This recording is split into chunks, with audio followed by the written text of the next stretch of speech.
Walters is the place to be this time of year, across the street from Nationals Park and near Audi Field. Open daily from 11 a.m. until 2 a.m., and on the weekends, closing time is at 3 a.m. A massage chair might seem a bit extravagant, especially these days. 8 different settings, adjustable intensity, plus it's heated, and it just feels so good. Yes, a massage chair might seem a bit extravagant, but when it can come with a car, suddenly it seems quite practical. The all-new 2025 Volkswagen Tiguan, packed with premium features like available massaging front seats, it only feels extravagant. 2 out, bases loaded for the Nationals. Marquez sets, kicks, delivers.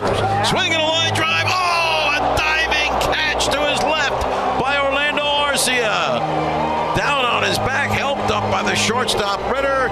He absolutely flat out robs Brady House of a base hit. At least 1 run, maybe 2. And the inning over on a spectacular play by Orlando Arcia. Unbelievable. Now the batter is Ryan Ritter, who's lined to second and struck out swinging. Infield still in with 1 out. Lord delivers. And a suicide squeeze, a bunt back to the pitcher. There'll be no play. Lord will have to throw to first. And Lowe will step on the bag for the out. The batter, Ritter, in self-defense on the pitch up and in, hit his bat, bunted it straight to Lord, and he was down in the dirt. Never been able to get up to run. Got out of the way, dropping the bat, and in came Arcia to score, and the Rockies lead 2-0. 1 ball, 2 strikes. Base is empty, 2 down. Alverson ready. Here's his pitch. Fastball is in there over the outside corner, 102 miles per hour. Strike 3 called. The Rockies win it 3-1. The Nationals have lost 11 consecutive games, 1 shy of the longest losing streak in team history. And welcome to Nats Chat, along with MASNsports.com Nationals insider Mark Zuckerman, who is at Nationals Park. I'm Al Galdi, host of the Al Galdi podcast. What was going on in your life in August 2008? The Nationals in August 2008 lost 12 consecutive games. That is the longest regular season losing streak for the Nats since the franchise moved to Washington, D.C. in the 2004-2005 offseason. Well, the 2025 Nats now have lost 11 consecutive games. Wednesday night, a 3-1 loss to the MLB worst Colorado Rockies at Nationals Park in a game for which the start was delayed for 1 hour and 46 minutes due to rain. This nightmare of a homestand continues. This nightmare of a losing streak continues. The Nats yet again at a new low point in this regular season, 14 games below 500 now, 30-44, the run differential at -71. The Nats now 0-6 on this 7-game homestand against the National League East worst Miami Marlins and MLB worst Colorado Rockies. It is unbelievable what is transpiring on this homestand.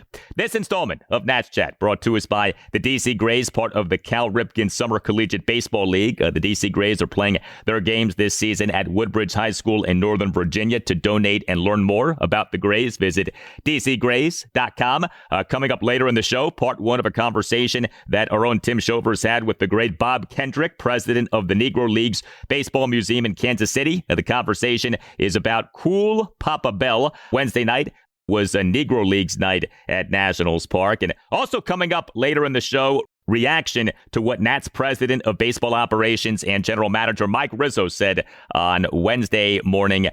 We have a few things to say about that. Among the things that Rizzo did say is that he is standing by Nats manager Davey Martinez. Mark, Davey right now needs all of the support that he can get. The Nats are in the midst of something that we have not seen in nearly 17 years.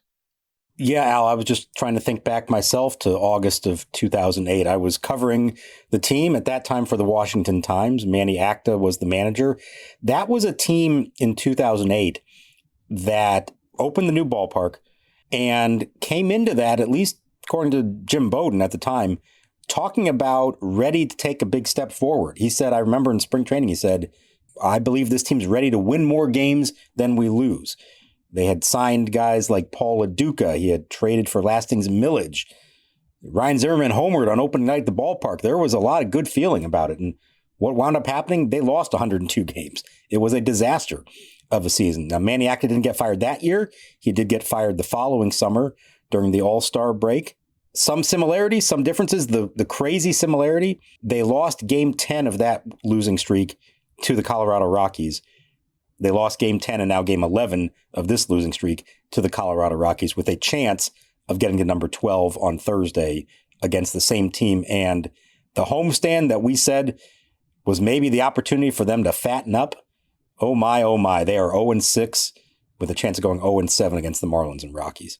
Yeah, the Nats are not getting fat and happy. They are being starved, and they are getting quite sad with what is transpiring on this homestand. You know, we had a rainbow in the vicinity of Nationals Park on Wednesday evening. Our own Tim Shovers on X posted a good-looking picture of the rainbow. We got a good email from our friend Adam about the rainbow. Wrote Adam, with all the misery lately, I found a sign while sitting in section 402 during the rain delay. See attached. Could this be our inflection point? I got to tell you, I saw that rainbow. I said, maybe, just maybe, this is the sign that tonight is when the losing streak ends, and instead, the losing streak did continue. As the offensive struggles continued, the Nats now, since scoring at least 9 runs in each of 4 consecutive games, May 28th through May 31st, have totaled 42 runs over 16 games.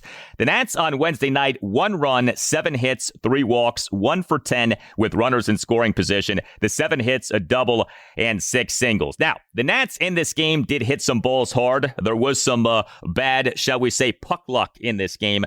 And in terms of hitting balls hard, what James Wood did on his RBI double really was something. There are not many positives for the Nats right now. James Wood does remain a positive. I know his month of June hasn't been the best, but he still is doing something every, 2 or 3 games here that just makes you say, wow. Wood on Wednesday night as the Nats starting left fielder and number 2 batter, 1 for 3 with an RBI double and a walk. He had a Nats 1-run 7th, had a 2-out full count RBI double to the right center field gap to cut the Nats deficit to 2-1. The double registered an exit velocity of 116.2 miles per hour per StatCast. That was jaw-dropping. 116.2 on that double by Wood. And speaking of hitting balls hard, Brady House, he is the Nats starting third baseman and number 5 batter, 2 for 4 with 2 singles and a stolen base. But what stood out with House, maybe as much as anything, was a hit that he did not get. Bottom of the third, bases loaded, 2 outs. House scorched a ball 101.3 miles per hour per StatCast, but the result was a lineout to Rockies third baseman Orlando Arcia, who made a great diving catch. So, look, I know you don't get credit for things that register well on StatCast, but the Nats did hit some balls hard in this game. That's the one difference I would say from this game to a lot of the other ones during this losing streak. The result was the same, 1 run and a whole lot of lack of converting when given the opportunity. But they legitimately hit the ball a lot better in this game. And a Colorado Rockies team that is at minus 42 defensive runs saved, worst in baseball. Let me repeat that. Minus 42 defensive runs saved. And you wouldn't know it from watching this game. They made about 4 highlight reel spectacular plays, and none of them better than Orlando Arcia's robbery of Brady House. That was like the turning point of the game. They got the bases loaded. Everybody's kind of thinking, okay, here we go. Maybe this is it. And he scorches that ball off the bat. Everybody's like already celebrating, and they realize, no, he made this diving catch to rob him and end the inning. That was a crushing moment, I think, for them. They never truly recovered from it. It was kind of wild how many plays the Rockies made, a team that's not supposed to make plays like that, and they did in this game. And so, yeah, there were times that you would have liked better approaches, and there were some at-bats you'd like to have back, but if just a couple of those fall, I think I counted 11 balls the Nationals hit with an exit velocity of at least 98 miles an hour. 7 of them were outs. That's pretty crazy if you think about it. Yeah, and the Nats only struck out 4 times in this game, did draw 3 walks, so the offensive approach was better. The results of the well-hit balls just were not particularly good. Another bright spot for the Nats in this loss was Mitchell Parker, who, yes, was facing a bad team in Colorado, but Parker had, to me, his best start this season. He allowed 1 run in 6 innings with 8 strikeouts versus no walks. He was really good. He gave up 6 hits, which were a home run, 2 doubles, and 3 singles. He threw a lot of strikes, 84 pitches, 59 strikes versus just 25 balls. Parker in the top of the 6th gave up a 2-out solo homer by Michael Toglia to left center field for a 1-0 Rockies lead. But Parker otherwise was impressive. He certainly needed this. He had been struggling, but man, the strike throwing was tremendous. 8 strikeouts versus no walks. Good stuff from Mitchell Parker in this game. What he did, I think, is impressive. And yes, it's the Rockies lineup and they're bad and all that. Okay. But he picked up on something a couple innings into this game and took full advantage of it. He had a good feel for his breaking ball, especially his curveball. He throws a curveball and a slider. He recognized that that was the pitch that was working, that the Rockies were not either seeing it well or able to lay off of it. And he just went to the well with that and started firing them off. And he strikes out at one point 6 of 7 batters. I believe they were all on breaking balls. He winds up with 14 swings and misses in the game, 8 of them on the curveball, 4 more on the slider. That's a good sign of a pitcher figuring things out as the start goes along. What's working, what's not working. Okay, let me stick with what works until they prove they can do something off it. I'm going to continue with it. Now, as it turns out, he made 1 curveball too many because he left just 1 over the plate to Michael Toglia, and that was the home run. But I'm not even going to fault him for that. 6 innings, 1 run, 8 strikeouts, no walks. A lot of credit to Mitchell Parker. I don't care who he was facing. He needed a start like that. And the shame is that he didn't, get rewarded for it because of the lack of run support. Mitchell Parker now for this regular season, 15 starts, ERA of 4.59, whip of 1.32. The Nats bullpen in this 3-1 loss to the Rockies on Wednesday night, not good. 3 Nats relievers combined to allow 2 runs in 3 innings. Brad Lord, top of the 7th. He allowed a run off giving up a leadoff opposite field triple by Orlando Arcia to right field on a ball on which right fielder Dalen Lyle failed in an attempt at a diving forward catch. The ball ended up getting by Lyle and then actually stopping in front of the warning track. But another instance of bad Nats defense. Jose A. Ferrer, he in the top of the 8th allowed a run, gave up a 2-out solo homer by Jordan Beck to left center field for a 3-1 Rockies lead. And Ryan Ludis tossed a perfect top of the 9th. I respect the attempt that Lyle made on that ball that ended up going for a triple for Arcia. But man, if you're going to do that, you got to at least block the baseball, because otherwise, instead of allowing a single, you allow a 2, or in this case, a 3 base hit. And that was a rough defensive moment for Dalen Lyle. Yeah, and Davey Martinez said the same thing afterwards. And I guess his post-game press conference didn't air on TV. So anybody who stuck around, sorry you didn't get to see it, but he did talk to us afterwards. I asked him about that play, and he said, yeah, if you're not 100% sure that you're going to be able to get to that ball, you're better off letting it fall, keeping it in front of you, hold him to a single, and now you go after the next batter. And in that case, it was a very costly mistake because it put the runner on third where he was in prime position to score. And then the way they scored that run, you got 1 out runner on third, and Ritter, the Rockies shortstop, squares around a bunt, the squeeze bunt.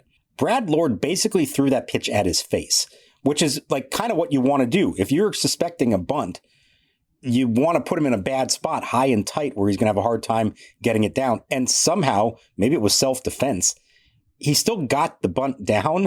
And then he just kind of like fell down and laid there and sat there as Arcia crossed the plate with the run. And then, they threw him out at first. I mean, you talk about some bad luck in this game. That was another example of it. Brad Lord did everything he could, everything you want to do in that spot. And it still wasn't enough because the guy somehow managed to get a bunt down on a pitch that should not be reachable to actually square up and put it into the field of play. The Masson replay of the bunt was hysterical because you watch it in slow motion and he gets off the bunt while like running for his life, it looked like, because of where that pitch was. So that was something for sure. DC Grays Baseball is an all-volunteer nonprofit that brings baseball and softball to kids in under-resourced neighborhoods of DC. Inspired by the great Grays team of the Negro Leagues, who played many championship seasons in Washington with stars like Josh Gibson and Buck Leonard, the DC Grays have developed their MVP program. It gives boys and girls in underserved parts of DC the same opportunity to pursue their baseball and softball dreams as do kids from more affluent parts of the DMV. The Grays provide expert coaching, uniforms, equipment, and tournament travel free of charge. A donation of $100 will help a child in DC to participate in the Grays MVP program. The Grays also field a team in the Cal Ripken Summer Collegiate Baseball League. Their 2025 season is now underway. The next home game is tonight at 5 o'clock in Woodbridge, Virginia against the Southern Maryland Senators. To donate and learn more about the Grays, go to dcgrays.com. All right, fellas, I need you to stop what you're doing and go download Prize Picks if you haven't already. Because once you download Prize Picks and use code BACKYARD, you get $50 on us once you place the first $5 lineup. And in that lineup, the reason I love it so much, because all you have to do is place more or less on whatever player you want to rock with that night. And you can do it for as many players or as little players as you like. And it doesn't matter if I'm watching basketball, hockey, golf, baseball, esports, doesn't matter. I can put them all in my lineup. The reason I like firing on Prize Picks so much during the summer is because I travel all the time, and Prize Picks is available in more than 28 states, including California, which I love summers in California. So I can fire on Prize Picks with all my friends and swear out the games with them. And it doesn't matter what we're watching, we always get to enjoy the game a little bit more. And lastly, fellas, there's also a special going on during basketball playoffs. Every time you do a $5 3-pick basketball flex play during the playoffs, you automatically get entered in the Prize Picks sweepstakes for courtside tickets to the finals. So download the app today and use code BACKYARD to get $50 instantly after you play the first $5 lineup. That's code BACKYARD to get $50 instantly after you play the first $5 lineup. Prize Picks, run your game. You know, when tough times come, you have to deal with it. And you know, to me, Davey's the same manager in the clubhouse when there's no cameras on him and there's no media in the room. He's the same guy he was in the Marlins series as he was October 30th of 2019. Right. Same guy. All right. Well, also on your Nationals Wednesday was Mike Rizzo speaking, and that's president of baseball operations and general manager Mike Rizzo. He on Wednesday morning appeared on the Sports Junkies on 106.7 The Fan, partook in a segment that went for like 20 plus minutes. So the Junkies got to ask Rizzo a bunch of questions. He spoke for a while. He very much stood by Davey Martinez as Nats manager. You, in listening to this, did not at all get the sense that Rizzo firing Martinez is in any way imminent. Now, I would point out two things about this. Number one, and I think most people listening know this, but one of the most cliche things in sports is a manager or a head coach perceived to be in trouble, receiving a vote of confidence, only to soon be fired. This happens all the time in sports, so I don't know how much meaning there is to Rizzo standing by Davey Martinez, but Rizzo did stand by Davey Martinez in this appearance. The other thing that struck me while listening to this, so we are in June 2025. It was in June 2022 that Mike Rizzo on the Sports Junkies said, quote, "We are not trading Juan Soto," end quote. And as you may recall, and we talked about this a bunch at the time, Rizzo went on like a diatribe on how we're not trading Soto, we're committed to Juan Soto, we want to build around Juan Soto. I don't know why people aren't listening to us on this. We're not trading Juan Soto. Well, what do you know it? 2 months later, the Nats traded Juan Soto. Things can change. You know, I don't know that Rizzo was like lying when he said that to the Junkies. I just know that things can change, and things did change, and the Nats traded Soto. So all of that is to say, I take Mike Rizzo on Wednesday morning standing by Davey Martinez with a grain of salt. Things can change, but he did stand by Davey Martinez, and I'm assuming that you were not surprised about that. No, I wasn't. And I agree with you. Things can change and often do. And the longer the losing streak goes on, we keep saying, well, something's got to give eventually. You're right. You would think so. Is there a breaking point where it doesn't matter anymore how anyone feels about it? Now, that said, well, two things. Number one, Mike Rizzo may be 100% behind him. But as we've seen with this organization over the years, if somebody a level up from Mike Rizzo decides it's time to make a change, that supersedes it. That's what happened with Dusty Baker after the 2017 postseason. That was not Rizzo's call, and he was fully in support of Dusty, and then all of a sudden ownership decided, no, it was time to make a change. So that could happen. I'm not saying I expect that to, but it's not necessarily Rizzo's call all alone on that. But what I will say, I think was genuine what he said, and you can agree with him on this or not. But I found it interesting that his justification for it basically boiled down to two things. And he had a good crack about when he was asked about the other teams who have fired their managers so far this year, the Pirates, the Rockies, the Orioles. And he had a good crack in there about how, the Pirates haven't won since 1979. The Rockies have never won the World Series. And then he mistakenly said that the Orioles haven't won since Davey Johnson was their manager. No, it goes even further back than that. It was Joe Altobelli in 1983. But inherently in what he was saying there is Davey Martinez won a World Series. And I don't care if that was 6 years ago or what the team looks like now or how many losing seasons they've had in a row since then. That bought him a whole lot of capital in my mind. And because of that, I owe it to him, or I still believe in him because he has proven that he can win a World Series in a way that these managers of other teams who got fired have not. Now, again, you can buy that argument or not, but I thought that was pretty telling the way that he said that. And then the second part of that was him really going out of his way to say that he believes Davey Martinez, along with Dusty Baker, are the best managers he's ever seen at dealing with the clubhouse. And so when the questions came up about what Davey said, don't blame the coaches, the other day, he felt like that was one slip up and not an indication of any other larger problem, and that he has full faith and confidence in Davey Martinez's ability to keep that clubhouse together.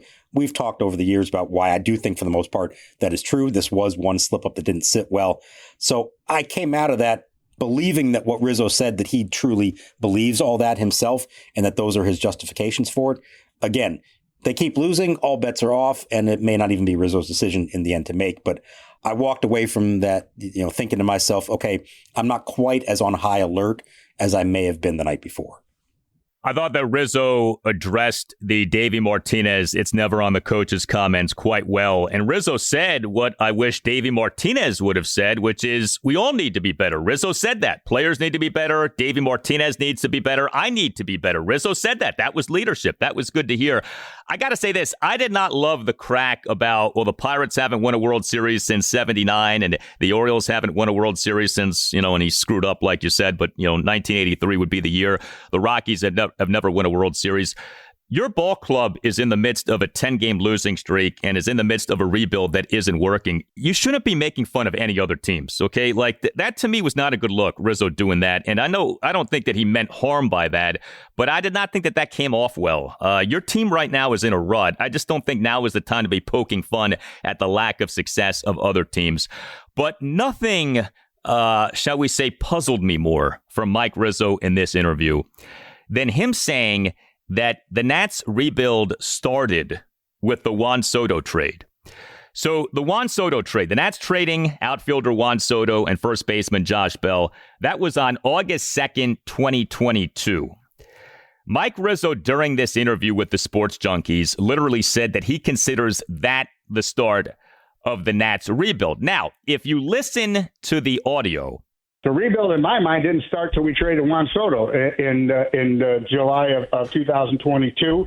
I guess in 2021, Max and Trey were traded, so that was the kickstart of it. Rizzo does kind of sort of correct himself, does kind of sort of modify what he's saying, because he does bring up the trading of Max Scherzer and Trey Turner to the Los Angeles Dodgers in July 2021. But Rizzo then kind of goes back to saying that the rebuild started with the Juan Soto trade. And I actually saw some people online agreeing with this, and I'm like, are we living in Bizarro world here? The Nats rebuild most definitely did not start with the Juan Soto trade. That is ridiculous. The 2021 MLB trade deadline was on Friday, July 30th, 2021 at 4 p.m. Eastern. The Nats, over a period of a little more than 24 hours in the lead up to that deadline, traded a total of 8 players for a total of 12 prospects in a massive fire sale. A massive, and I would argue needed, fire sale. We applauded the Nats doing that at that time. But that was the start of the rebuild. To argue otherwise is lunacy to me. And I can't get over that Rizzo said that. I can't get over that there actually are some people who agree with that. Listen, you don't have to be a master psychologist to understand why Rizzo said this. It is to his benefit to say that this rebuild has not been going on for as long as it has been going on, because, as I've been saying, the rebuild is not working. But the rebuild, without question, started with that fire sale in late July 2021. This is year 5 of the rebuild. Granted, the rebuild didn't start at the start of 2021, but the rebuild started in the middle of the 2021 season. And it started with an exclamation mark, that jaw-dropping fire sale. 8 players dealt for 12 prospects. Why do you think Rizzo said that? What do you think he was thinking when he said that the rebuild started with the Soto trade? I think it was him trying to, like you point out, sort of make it seem like the rebuild hasn't actually been going as long, and therefore it's like justification for them not having completed it yet. But I'm 100% with you. And you know who else is with you on saying that the rebuild started on July 30th, 2021? Mike Rizzo himself is with you, because I found the quote. I got the receipts from my article that day. Here's what Mike Rizzo said on trade deadline day 2021. Quote, "There's no shame in having to take a step back, refocus, reboot, and start the process again. And that's what we're preparing to do." That's July 30th, 2021, when they traded, as you said, 8 veteran players for a bunch of prospects and began the process of understanding it's going to be a little while until we win again. And here's the other point I'd make along those lines, because I even had somebody with the Nationals today, as we were having a discussion during the rain delay, kind of say they sort of agreed with it as well. And I said, well, hang on a second. Let me ask you this. Were the Nationals trying to win in 2022? Opening day 2022, the offseason leading up to it. Were they trying to win? No. That was the season of Cesar Hernandez and Michael Franco and Alcides Escobar. That was not a team that was going for it in any way. That was them recognizing that the process was now beginning. Now, maybe the majority of the players who were going to be a part of the rebuild weren't there yet, either because they hadn't been acquired in the Soto trade or they were still in the minor leagues or still to be drafted. That's fine. But the 2022 season was not a season in which they were attempting to win. And if you're not attempting to win, then you're in the process of a rebuild already. So I think this was him trying to temper those thoughts of saying, well, hey, you've been in a rebuild all this time. It still hasn't happened yet. And saying, well, no, it's not really as long as everybody thinks. We've only been doing it for a few years now.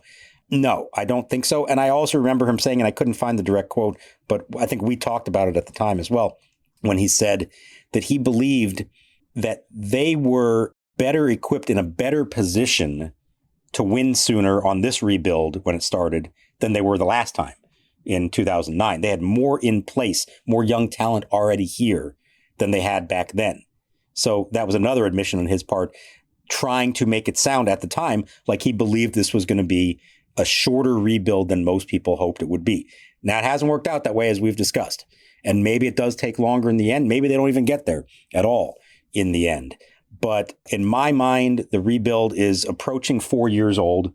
July trade deadline 2021. We're now in June 2025. And yes, they needed the Soto trade and what they got back from it to go all in on it, but they were already well on their path a year prior to that. There is a word, mark, not the name Mark, but a word mark. It goes back to the carnival days, and the mark in the carnival days, or the mark in just a con, generally speaking, is the target of the con, the victim of the con. And it's an insulting term, because the idea is that you're not smart enough to recognize that you're being conned, that you're being fooled. And what Rizzo said when he said that the rebuild started with the Soto trade, it was like he was treating us like a bunch of marks. Like he just felt like he could get one over on everyone in saying that. And look, I think he did get this over on some people, including some people in the media, to be quite honest with you. But if you listen to this podcast, if you take anything from this episode, if you take anything from this podcast this season, just take that the rebuild started in late July 2021 with the fire sale. That's when the rebuild started. It did not start with the trading of Juan Soto. It continued with the trading of Juan Soto. Hey, Al Galdi here for Window Nation. July 4th weekend is around the corner, and for many people, that means that summer vacation is coming up. Will your windows keep your home protected while you're away? Save yourself the headache of coming home to a potential break-in by replacing your windows today with Window Nation windows. Right now, when you buy 4 windows, you get 4 windows free, plus you get a free exterior door when you purchase a house full of windows. And on top of that, you won't have to put any money down, pay any interest, or deal with any monthly payments for 24 months. Call 866-90NATION or visit windownation.com and tell Window Nation that you want the deal that you heard about from Al Galdi on the Nats Chat podcast. In this economy, what Window Nation is offering right now is a great deal. Your electricity bill is another good indicator of how well your windows are working, especially with summer temperatures here to stay. Lucky for you, Window Nation offers top quality, energy efficient vinyl windows built to withstand the sun's heat and keep your home cool. And did I mention that Window Nation windows come with a lifetime warranty? Don't miss your chance to protect and upgrade your home with Window Nation windows. Buy 4 windows, get 4 windows free now through June 30th. And remember, you won't pay a thing for 24 months. Call 866-90NATION or visit windownation.com. That's 866-90NATION or windownation.com. And tell Window Nation that you want the deal that you heard about from Al Galdi on the Nats Chat podcast. Life as a small business owner, everything is your problem and there aren't enough hours in the day. That's where LinkedIn Jobs, and by proxy Nats Chat, are here to help. For those crucial hires that you absolutely can't whiff on, turn to LinkedIn Jobs. Simply post your job and LinkedIn will take it from there, making sure it gets in front of the properly qualified candidates who are searching themselves. Post your job for free at linkedin.com/natschat. That's linkedin.com/natschat to post your jobs for free. LinkedIn.com/NATSCHAT. Terms and conditions apply. Ever get the feeling you're being watched online? It's Data Brokers. They collect your personal info, your browsing habits, where you live, and who you're related to, and then sell it to the highest bidder. Aura helps stop that. Aura automatically removes your personal info from data broker sites and keeps it off. It also monitors the dark web, protects your devices, alerts you to real-time threats, and more. Start your free trial at aura.com/listen. That's AURA.com/listen for your free trial.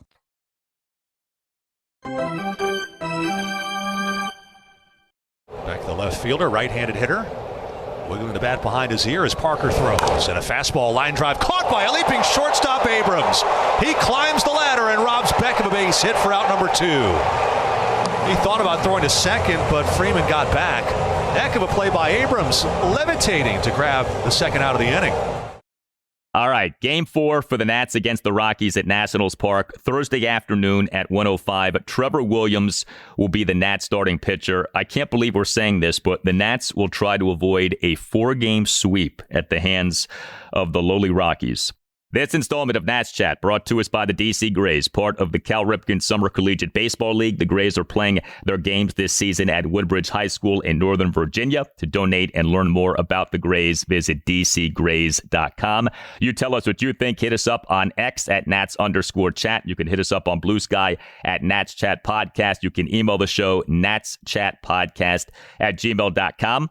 All Nationals radio highlights on Nats Chat are courtesy of 106.7 The Fan. For Mark Zuckerman, I'm Al Galdi. We'll talk to you next time on the Nats Chat podcast, and we leave you now with part 1 of a chat that our own Tim Shovers had with Bob Kendrick, president of the Negro Leagues Baseball Museum in Kansas City. The conversation about an all-time great, Cool Papa Bell.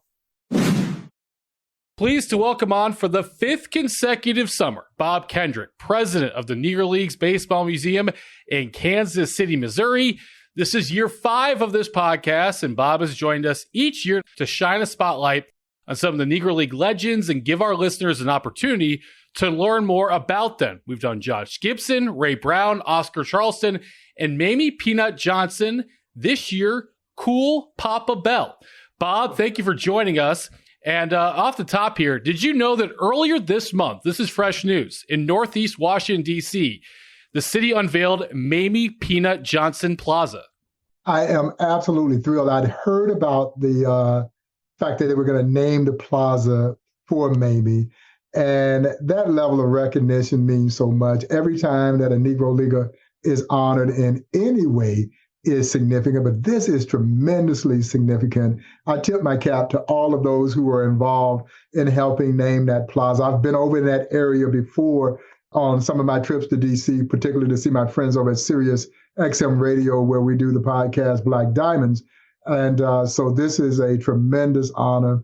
I know that she's somewhere in that great somewhere smiling down, overjoyed at this level of recognition because, you know, as it is for the Negro Leagues, Tim, in general, this recognition, this newfound recognition is coming so late when so many of them have passed on.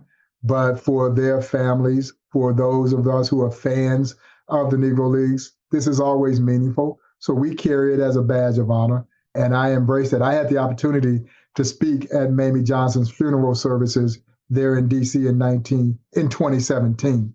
And so she meant a great deal to me. So this honor is something that is quite significant, not only to me, but all of us at the Negro Leagues Baseball Museum. Well deserved indeed. And for those local, as Bob mentioned, just outside Sirius XM Radio Studios, the intersection of Florida and New York Avenues in the Noba neighborhood of Northeast DC. But this year, we're going to talk about Cool Papa Bell. You can listen to the Maybe Peanut Johnson interview from last year on our website.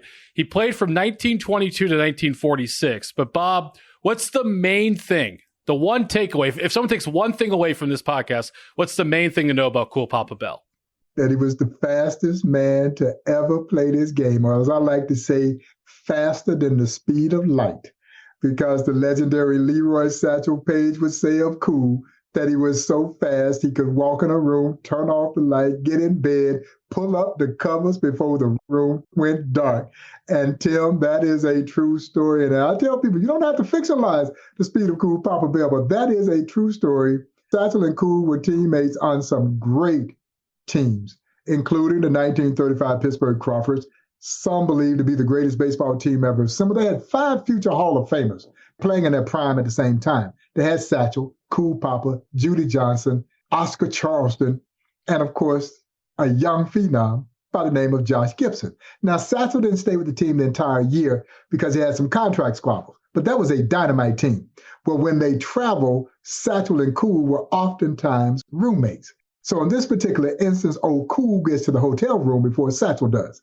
He walks in, he flips on the light switch. There's a delay before the light comes on. He flipped the light switch off. There's a delay before the light goes on. Cool Papa says, When Satchel gets to the room, Cool is waiting on him. Roomie, I'm so fast, I can flip this light switch off, run over, hop in bed, cover up before the room goes dark. And Satchel's like, Cool, you fast, but you ain't that fast. And so Cool Papa Bell bet his meal money, and old Satchel took the bait. And in one of the greatest sports pranks of all time, because that light had a shortage in it, Cool was able to flip that light switch off, run over, hop in bed, cover up before the room went completely dark. Satchel was so outdone, Tim, that he just always told folks that Cool was that fast. But as I mentioned, you do not have to fictionalize the speed of Cool Papa Bell. He once stole 175 bases in a less than 200 game season. He twice, honest to God's truth, twice scored from first base on a bunt in exhibition games against Major League All-Stars. I oftentimes remind my guests, plays like the bunt and run, hit and run, created, perfected in the Negro Leagues, later picked up by Major League Baseball. My dear friend Buck O'Neill says they were playing in Mexico, and that Cool went from first to third so fast on a single that the Mexican team stopped the game in protest because they swore he had cut across the diamond, that no man could get around the bases that fast. How fast was Cool Papa Bell? The legendary Jesse Owens, who at that time was the fastest man in the world, he would never race Cool Papa Bell. Flat out refused to race Cool Papa. Jesse would race horses around the bases, but never the legendary Cool Papa Bell. Satchel said, had colleges known about Cool, or if Cool had known about colleges, he would have made Jesse Owens look like he was standing still.